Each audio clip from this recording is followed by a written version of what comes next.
Olá, eu sou a Prof. Manu Rangel, pedagoga especialista em ciclo de alfabetização. Eu estou aqui no YouTube para compartilhar contigo um pouquinho da minha prática pedagógica. Então, eu te peço, por favor, se inscreva no meu canal, ative as notificações, curta e compartilhe esse vídeo se tu gostares e também venha para o Instagram, @Prof. Manu Rangel, por lá eu compartilho diversas outras dicas e eu espero te ajudar. Hoje a gente vai ver algumas ideias de atividades sobre o livro Grande Rabanete, de Tatiana Bilink, publicado pela Editora Moderna e ilustrado pela Silvana Rando. Se você não tem esse livro, eu fiz uma contação dessa história aqui no canal e eu vou deixar o link aqui na descrição desse vídeo. Tu podes usar também, tá? Então, a primeira coisa que eu quero propor é que a gente faça a leitura de leite com as crianças. O que que isso significa? Significa que a gente vai propor diversos momentos que a criança interaja com a história, tá? E que ela tenha, então, a sua imaginação bem estimulada. Então, a gente vai deixar com que valorizar, né, esse momento, potencializando a imaginação da criança, fazendo ela ler e reler, retomar o livro quantas vezes for necessário, tá? Após a criança estar bem familiarizada com a história, a gente vai problematizar diferentes questões. Então, a gente vai fazer algumas perguntas a fim de que as crianças pensem em relação a estes assuntos, tá? Primeira coisa que a gente precisa ver é por que a gente vai problematizar, né? Qual é o nosso objetivo?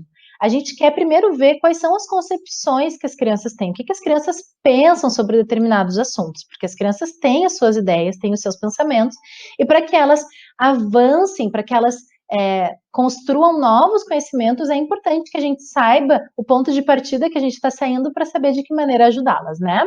Então, nesse sentido, a gente vai propor que elas avancem seus conhecimentos acerca do pensamento lógico, matemático, do pensamento da leitura e da escrita, da lectoescrita e também das aprendizagens sobre as ciências naturais, tá?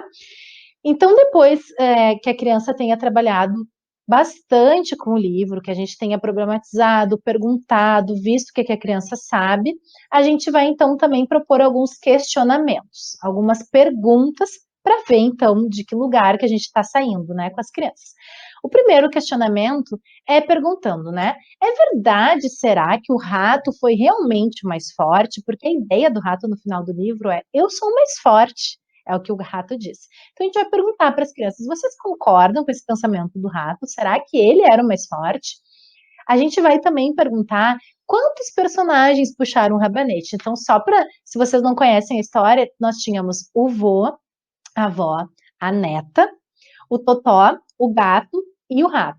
Eram 6 personagens ao todo. Então a gente vai perguntar para a criança, né? E vai ver o que as crianças têm para nos dizer. Será que elas conseguem entender que 6 é o total, são todos os personagens que são 6, ou elas pensam que o 6 é o último, né? Que ali vale 6, que aquele um vale 6. Então a gente vai ver se a criança já tem essa relação da parte do todo bem estabelecida, para também poder estimular. E aqui é uma coisa bem importante a gente ouvir as crianças, né? Porque numa turma ou numa família a gente tem diferentes pensamentos já construídos. Então a gente vai pedir que as crianças exponham, né? Que a gente vai encorajar elas para que elas expliquem os seus posicionamentos, expliquem os seus pensamentos.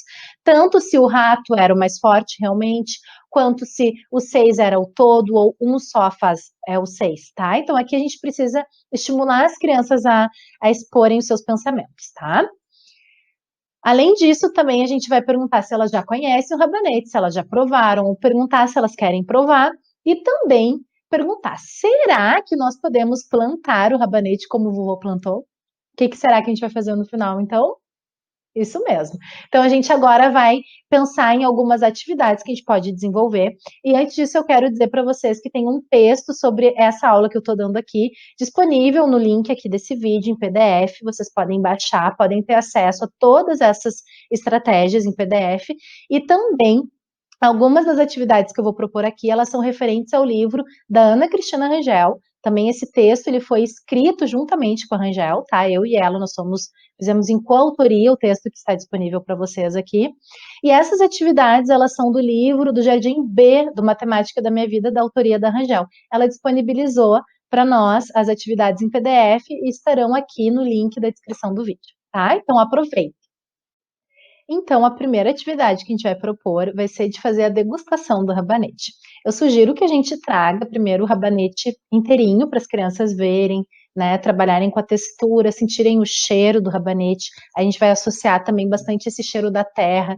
Por que será que o rabanete tem esse cheiro de terra? Então a gente pode trabalhar, né, que o rabanete ele fica abaixo da terra, né, a raiz que cresce, e então a gente vai observar, né, o rabanete, ver como que ele é, ver o cheiro, perceber a diferença das cores, o rabanete por fora é de uma cor, por dentro ele é de outra. Então estimular a criança a perceber todas essas diferenças, tá? Então após essa percepção de todas essas diferenças, a gente vai trazer o rabanete cortadinho, pode cortar junto com as crianças num potinho sem tempero nenhum e num outro potinho com tempero. Aí a gente vai propor que a criança faça a degustação. A gente vai então montar um gráfico com 3 colunas. Por que 3 colunas? Porque uma vai ser para a criança que gostou do rabanete purinho, a outra coluna, a criança que gostou do rabanete com tempero, e uma terceira coluna, porque vai ter criança que não vai gostar de jeito nenhum, não vai nem querer provar, tá? Então eu costumo colocar o não gostei, não quis provar na mesma coluna, né? E sempre estimulando muito as crianças para que elas se arrisquem, sejam corajosas, né, a provar esse rabanete, tá?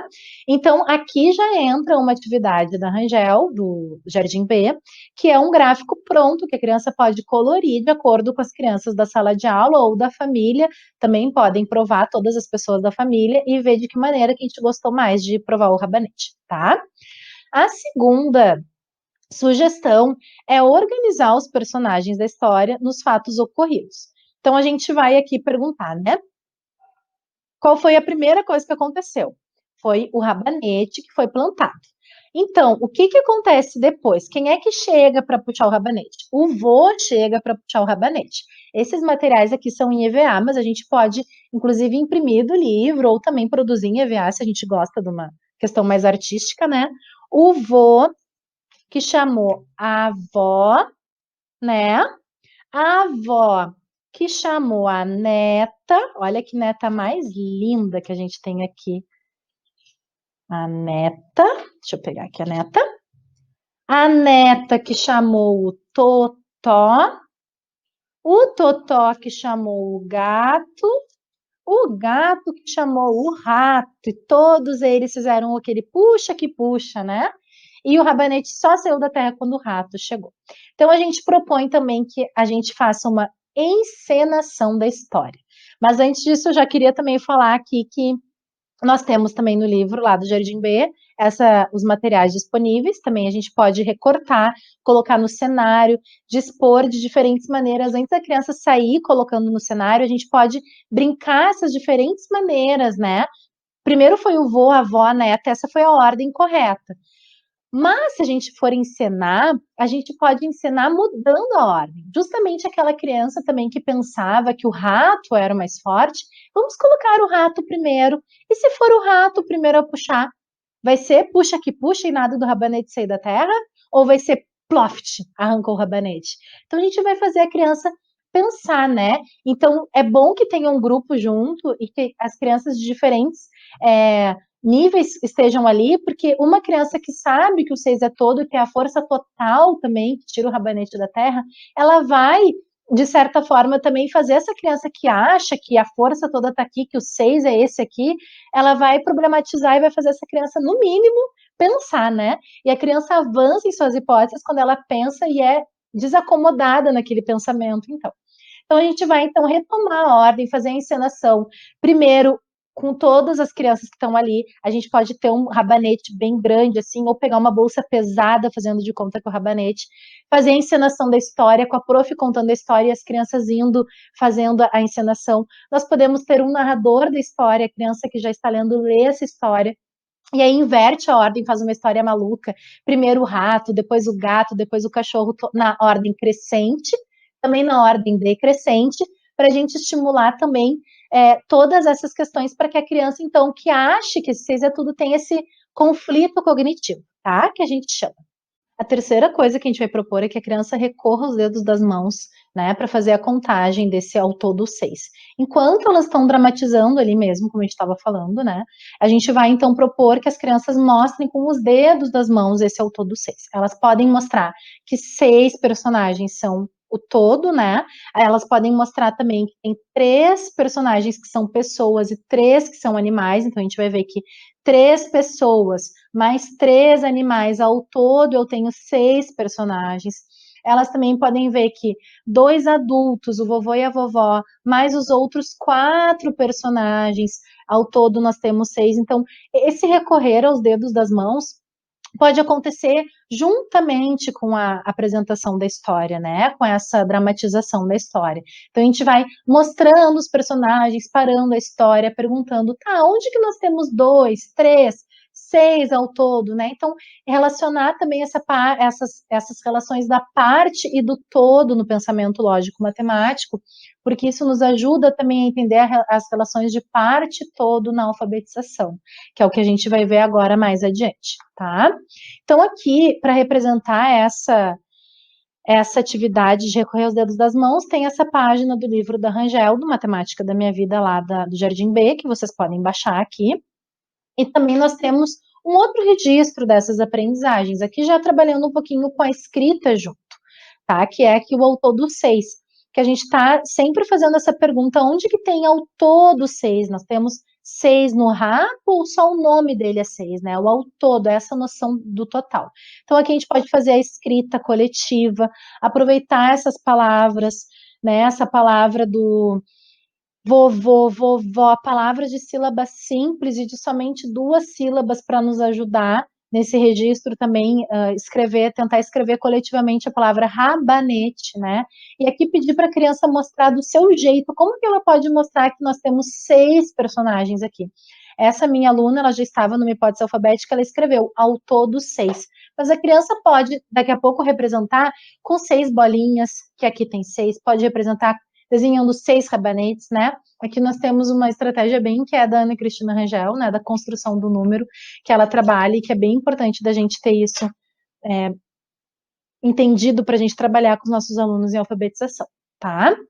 Após esse registro, eu proponho que a gente, então, faça uma análise das propriedades da língua falada. Então, a gente vai aqui trabalhar com a famosa separação de sílabas, tá? Mas não a separação de sílabas de qualquer maneira. Primeira coisa que é importante de falar é que a gente vai trabalhar com o nosso corpo para fazer essa separação silábica. Então, a gente vai pensar na palavra rabanete.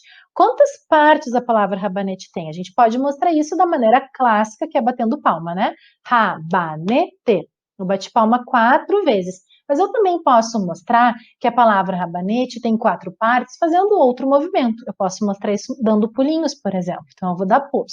Rabanete. Ou eu posso mostrar isso piscando o meu olho. A cada parte eu pisco o meu olho bem forte. E a criança, então, pode inventar diversas maneiras que ela pode representar as partes dessa palavra, tá? Então, a gente vai fazer essa análise e também pode fazer uma escrita coletiva, como se fosse o famoso aquele jogo de forca que a gente jogava, né? Mas que eu costumo agora chamar de jogo do amor. Eu faço um coração e coloco os tracinhos para que a criança então escreva a palavra. E o que eu gosto de fazer, que é bem importante, é colocar um número embaixo do tracinho. Então, quando a criança diz ali, eu quero colocar a palavra ra, eu quero botar o A, em qual tracinho, em qual partezinha será que vai o A do rabanete? Daí, se ela achar que é o primeiro, a gente faz toda essa questão fonológica, pergunta, né? O Rá, será que o primeiro som é no que eu vou colocar o Rá, ou tem uma outra letrinha aqui? Daí a gente pode ajudá-la a pensar, né? O que começa com o Rá do rabanete? Tem o rato, aqui eu já estou indo para a segunda estratégia. Então, a gente montar coletivamente essa palavra, com os tracinhos, colocando os números embaixo, isso ajuda bastante a criança a se organizar, tá? E aqui, o que eu já estava falando, né? Outras palavras que começam com o som do Rá, do rabanete. Então, a gente pode dizer isso para qualquer outra palavra aqui da história. Pode ser com o som do gato, do vô, né? Do do totó. Então, a gente vai pensando. O importante é que o cachorro não é cachorro, é totó, né? Então, a gente pode olhar na nossa casa quais são as outras palavras que começam com esse Rá do rabanete, ou das outras palavras que a gente vai fazer a lista, né? E aqui a gente tem também um registro no livro da Rangel, do Jardim B, né? Aqui a gente pode pintar quais são as palavras, né? Que também começam com o Rá do rabanete. Então, aqui a gente está trabalhando toda uma questão da consciência fonológica e também da escrita, né? Da relação grafema-fonema. Aqui nós temos uma outra maneira de registrar. A gente pode fazer uma lista coletiva e essa lista pode ficar na parede da nossa sala. A gente pode pôr o desenho ao lado, então a criança vai pesquisar como que se escreve aquela palavra e vai ver o desenho ali. Então nós temos aqui o rádio, rainha, Rapunzel, ramalhete. Fazer essa escrita é importante, duas coisas aqui, a gente ter atenção. A primeira é estimular a escrita espontânea da criança, tá? Que ela escreva como ela pensa que é, então ela vai desenvolvendo as suas hipóteses de escrita.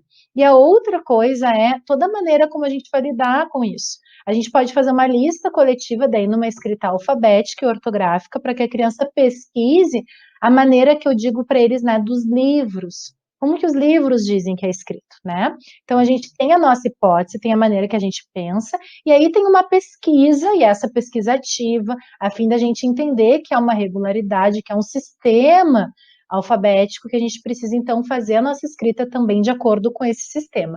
Mas a criança só vai chegar nessa escrita alfabética na medida em que ela for protagonista, em que ela escrever como ela pensa que se escreve, não a gente despejando essa informação para ela dizendo tá errado, não tem que copiar, não se aprende copiando, se aprende pensando. Então, a gente está fazendo todas essas atividades aqui a fim de que a criança seja estimulada a pensar e a construir o seu raciocínio, né, para que ela transforme suas hipóteses acerca do pensamento lógico-matemático e também da escrita, tá bom?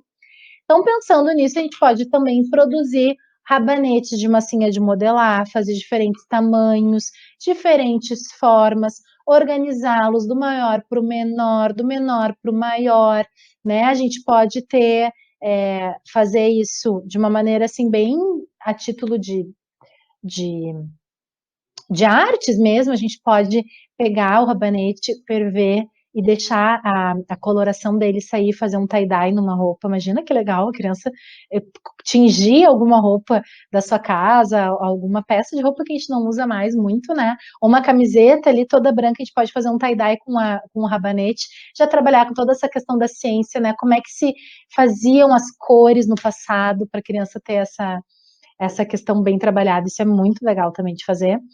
E propor, né, gente, por fim, a plantação do rabanete. Então, a gente separar um cantinho na nossa casa, na nossa horta, para propor a plantação do rabanete. Eu espero de coração que esse vídeo tenha ajudado vocês, tá? Então, assim, se vocês gostaram do conteúdo, por favor, se inscreva aqui no canal, curta, compartilhe esse vídeo com as pessoas que tu conheces e me ajude também a divulgar esse trabalho, tá bom? Muito obrigada pela atenção de vocês, por terem ficado todo esse tempo aqui, que esse vídeo eu sei que foi um pouquinho longo. Um beijo!